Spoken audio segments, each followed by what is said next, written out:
Hello guys, my name is Grace and today we will be covering the topic of lac operon. First off, before we start with the exact topic of lac operon, well, let's just get into a little bit of our basics of molecular biology. So I'll quickly brush through it. So we know that we have DNA, and from DNA you get RNA, and the RNA you get protein, right? And from DNA you get RNA through the process of transcription, and from RNA you get protein through the process of translation. Now this is the central dogma, it is the fundamental rule, and this is how it works, right? So this we have already seen. So I'll quickly jump to the next. So we know that when it comes down to DNA, we can broadly classify it into like polycystonic DNA as well as monocystonic DNA. Now, polycystonic DNA, we generally see it in prokaryotes, whereas monocystonic DNA, we generally see it in eukaryotes. So, what is the difference between polycystonic DNA and monocystonic DNA? Like, if I have to put it in like the most simplest terms, I will put it like this. For example, you have a segment of DNA, and from that segment of DNA, you get an mRNA, and that mRNA is generally translated to get a sequence or a polypeptide, which generally translates into like a single protein. So, let's say you have one DNA, from that DNA, you get an mRNA, and when you get one protein from that mRNA, it is called as monocystonic DNA, and this is generally seen in the eukaryotes. But when it comes down to prokaryotes, let's say you have a segment of DNA. From that DNA, you get an mRNA. This mRNA, from this one particular segment of mRNA molecule, you can get several proteins. Now that is what is called as a polycystonic DNA. So that is the broad difference between a polycystonic DNA and a monocystonic DNA. So basically in a polycystonic DNA you have one DNA from which you get one mRNA, and from that mRNA you can get several proteins. But in the case of monocystonic DNA, you have a DNA from which you get an mRNA molecule, and from that mRNA molecule you will get one single protein. And the polycystonic DNA is generally seen in prokaryotes, and the monocystonic DNA is generally seen in the eukaryotes. Now the thing is, there is something called as regulation of genes that happens in both prokaryotes as well as the eukaryotes. Now because prokaryotes is what is in the syllabus of NEET UG, and because eukaryotes is not described in detail, we're going to completely be skipping eukaryotes and will mostly focus on the regulation inside prokaryotes, like how the polycystonic DNA is regulated in prokaryotes. Alright? Okay, now coming back to regulation of gene expression. So we know that the whole concept of lac operon actually comes under the topic of regulation of gene expression. So what is this regulation of gene expression? So put it into like better words for easy understanding. So let's say I have cells. Okay, I have cells in my buccal cavity, I have cells in my skin, and I have cells on my toes, I have cells in my legs. Like my entire body is made up of cells, right? And all these cells have the same genes. The cells that are located in the different parts of my body have the same genes. For example, the genes in my buccal cavity, the genes that are present inside the cells in my buccal cavity are the same genes that are present in the cells of my hand or my skin. So the point is, genes that are present in the different cells of our body are the same, but these genes are regulated or they get activated at different times or at different locations of the body based on which that function of the cell is decided. For example, the particular genes that are responsible for producing saliva get activated in the buccal cells of my mouth, because of which saliva is produced. At the same time, in my salivary gland cells, the exact genes which are responsible for producing the sweat get activated at the right time at the correct location, because of which I sweat, right? So the point is, our body has different cells with different genes, and all of these genes have to be like activated at like to be like able to for the body to function as a whole. So that is the whole concept. So it's not just important that you have all the genes, but the regulation of these genes is extremely important. So now we're going to see how does this happen in the case of prokaryotes. So prokaryotes have polycystonic DNA. Now in the case of prokaryotes, this happens with the help of something called as operon. So now let's get to the concept of operon. So what is an operon? An operon is basically a cluster of functionally related genes that are controlled by a shared promoter. So like how I said, regulation of polycystonic DNA in prokaryotes, it happens with the help of an operon.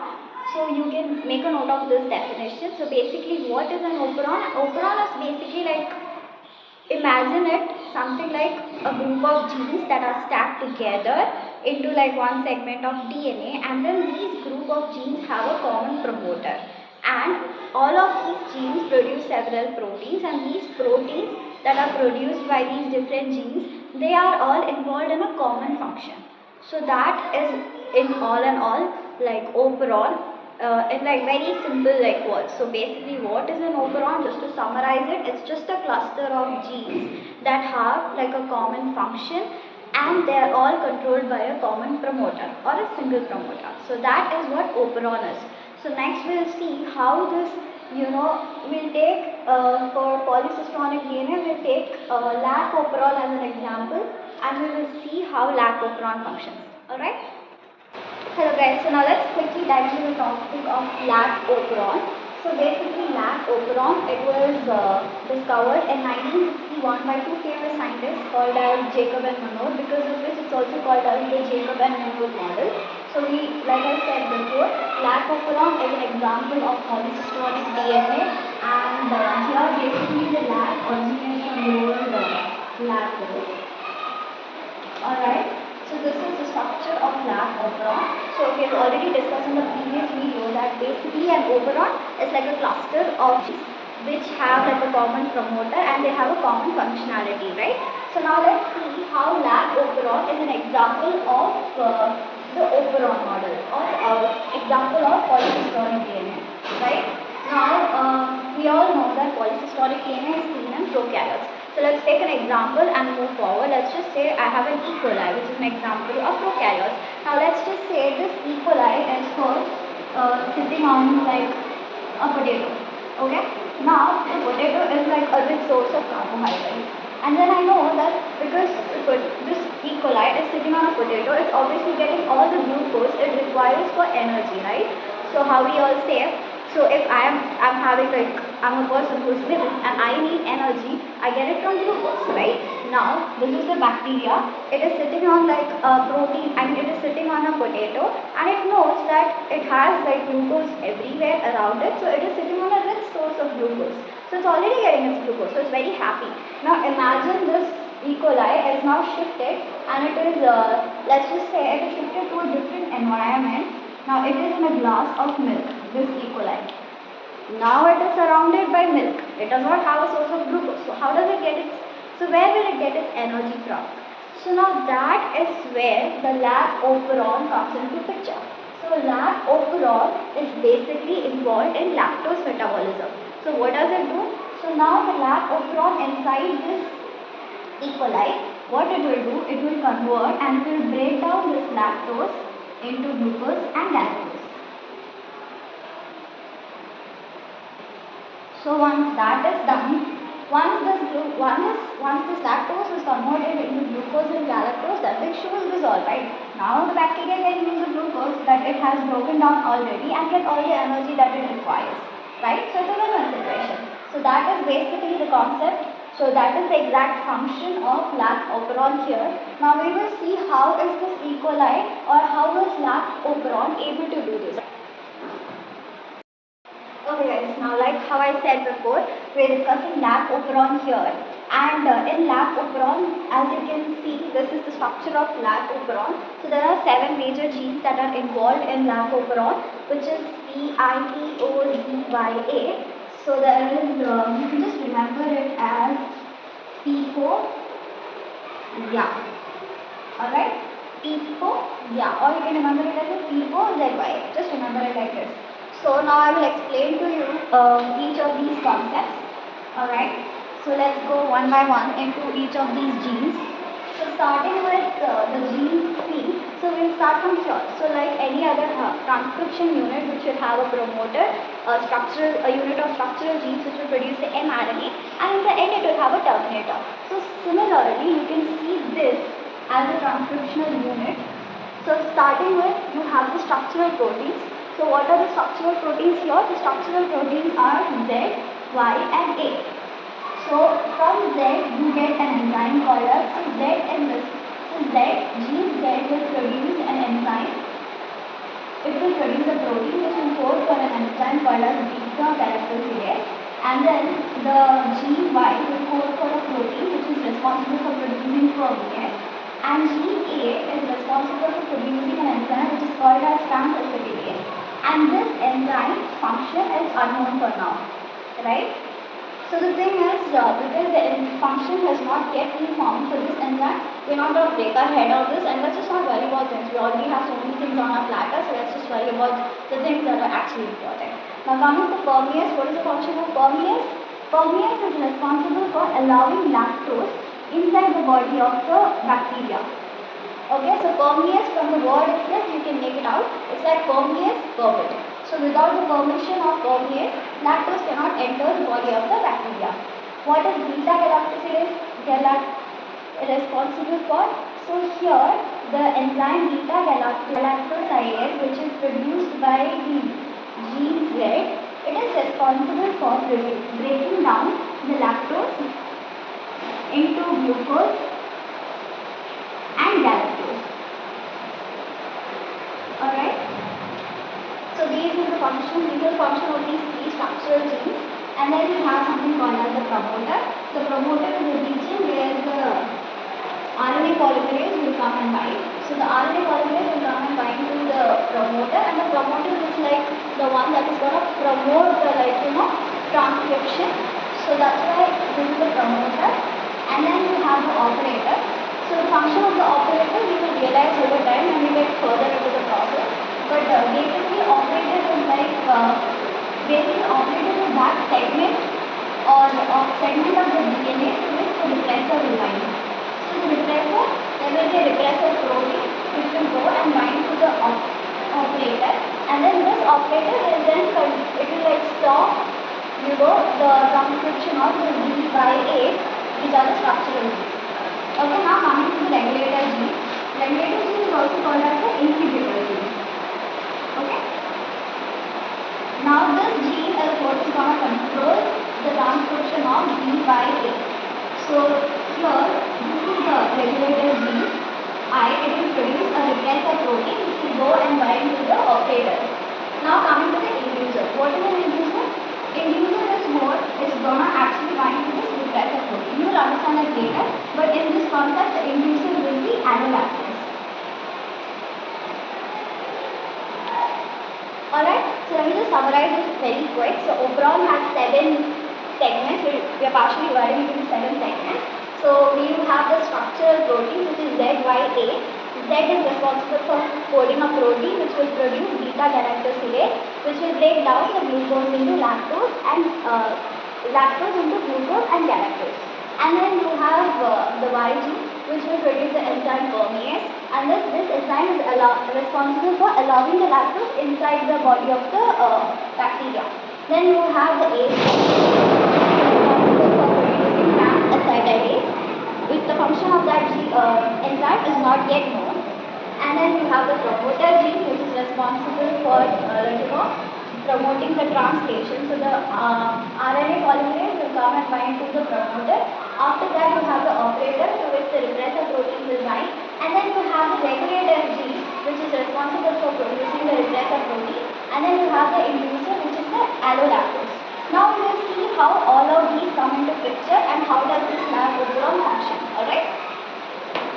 Okay guys, let's get back to lab operon. So this is the whole functional unit of lab operon. So we've already discussed the functions of the structural gene ZYA, what are the enzymes produced by these structural genes and what is their function, and we already discussed the promoter gene, the operator gene and the repressor gene. Now we will discuss how this is all going to act together and play, and all of these genes how they're going to come into picture and act as a functional unit for the lactose metabolism. Alright, so now we will consider two different situations to see how it is all going to play out. Alright, let's consider the first situation, which is in the absence of lactose, which means when lactose is not present. Okay, so what will happen when the lactose is not present? What will happen? First, the RNA polymerase will come and it will come and bind to the promoter region.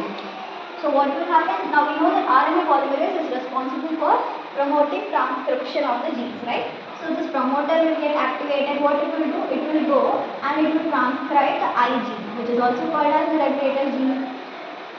Also called as the, I'm sorry for that, it's the repressor gene. Okay? So now it will produce the repressor mRNA. Okay? And then from that will get translated to produce something the repressor protein. Okay? So what will happen? Now this repressor protein is produced. Now this repressor protein is like a kidney, molecule, which is like super like attracted to the operator. So the moment the repressor protein was produced, it will be like, oh, now I want to go and bind to the operator. And then the operator will be like, huh, why? And then the promoter will be like, repressor protein. The repressor protein, the moment the repressor protein is produced, it will just go running and it will go and bind to the operator here. It will not leave the operator. So as soon as the repressor protein is produced, it will go and bind to the operator here. So then what happens? After that, when the RNA polymerase comes to the promoter, the operator is blocked by the repressor protein now. The repressor protein will be like, no, now you cannot transcribe these structural genes because I am sitting here. So the repressor protein, it will not allow the RNA polymerase to transcribe these three structural genes. So because of that, Z will not produce beta-galactosidase, Y will not produce permease, A will not produce transacetylase. So these three functional structural proteins, they won't be transcribed and translated. So this is the situation which is happening when there is absence of lactose. When there is no lactose, this is how it is gonna work. Now there is a small twist in the story. Even though the promoter is not like the repressor gene which is sitting on the operator, the repressor protein which is sitting on the operator is not allowing the structural genes to get transcribed. Still small quantities of the enzymes are produced by ZYA, as in very small quantities of beta-galactosidase or permease, or very small quantities of acetylase will still be produced, because these structural proteins will go and tell the operator that he just he produces small quantities. So then the operator will be like, हाँ ठीक है, थोड़ा चलता है. So then very small quantities of Z, Y and A, these three structural proteins, and then beta-galactosidase and then permease, and then very small quantities of acetylase will still be present even in the absence of operon. Even in the absence of lactose. Okay. Now we will see what will happen in the presence of lactose. Okay guys, so now we'll come to the second situation, which is basically what will happen. Now we already saw what was happening in the absence of lactose. Now we will see what will happen in the presence of lactose. Okay. So here lactose is present. So what will happen? Let's just say this is like small amounts of lactose here. So what is happening? Like I told you in the previous section, even though the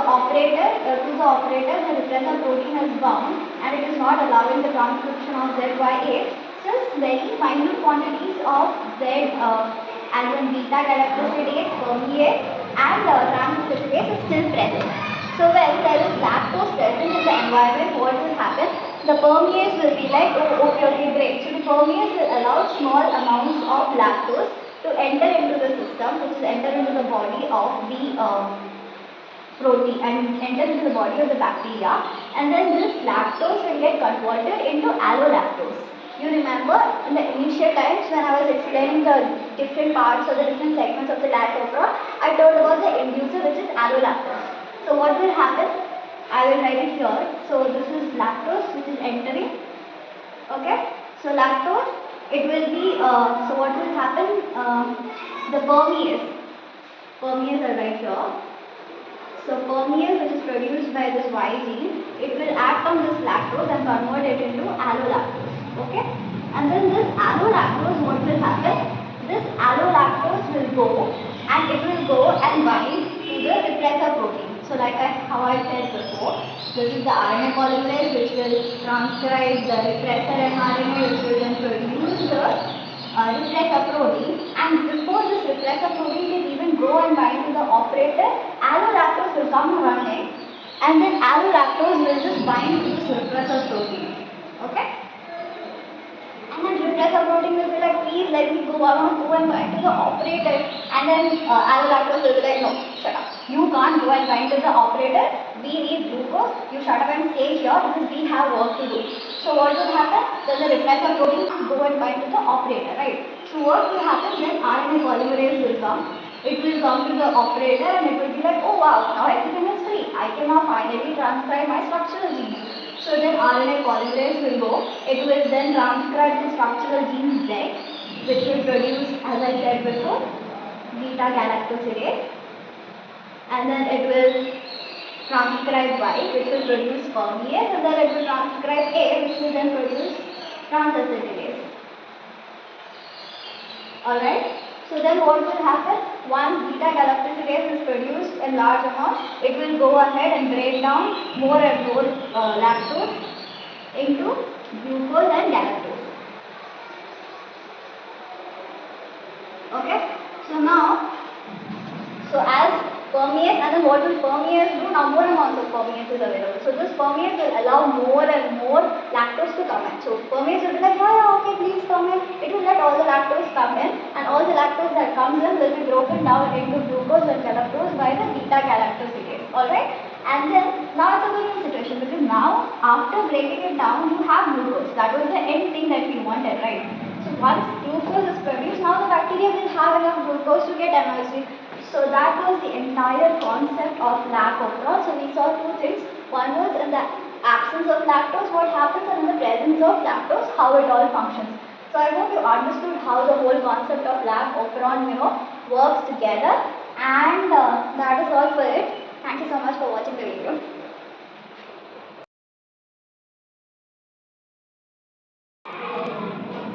Hello guys, my name is Grace. So आज हम देखने वाले हैं the concept of lac operon, which generally comes under the concept of regulation of gene expression.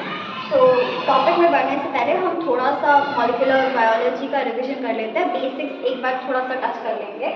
तो basically हमें पता है कि डीएनए जो होता है वो कन्वर्ट होता है आरएनए में by the process of transcription, और आरएनए जो होता है उसके बाद कन्वर्ट होता है into protein by the process of translation. ये हमारा बेसिक्स है, इसको सेंट्रल डॉगमा बोलते हैं. ये हमारा बेसिक्स है ऑफ बायोलॉजी. ठीक है.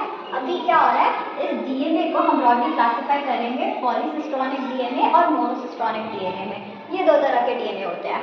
अभी पॉलीसिस्टोनिक डीएनए जो होता है वो जनरली हमें प्रोकैरियोट्स में देखने को मिलता है, और मोनोसिस्टोनिक डीएनए जो होता है वो हमें जनरली यूकैरियोट्स में देखने को मिलता है. तो अब इन दोनों में डिफरेंस क्या है, मतलब पॉलीसिस्टोनिक DNA, monocistronic DNA, fancy words, ये हमने ऑलरेडी डिस्कस किया है हमारे पिछले वाले वीडियो में, बट इसको हम थोड़ा सा ब्रश अप करेंगे जस्ट टू लाइक मेमोरी को एक बार रिवाइज करने के लिए. तो पॉलीसिस्टोनिक डीएनए क्या होता है, तो समझ लो पॉलीसिस्टोनिक डीएनए से तुम्हें एक डीएनए से तुम्हें मिला तुम्हारा एमआरएनए मॉलिक्यूल. अब इस एमआरएनए मॉलिक्यूल से क्या बनेगा, सेलुलर प्रोटीन मिलेंगे तुम्हें. ठीक है. लेकिन जो मोनो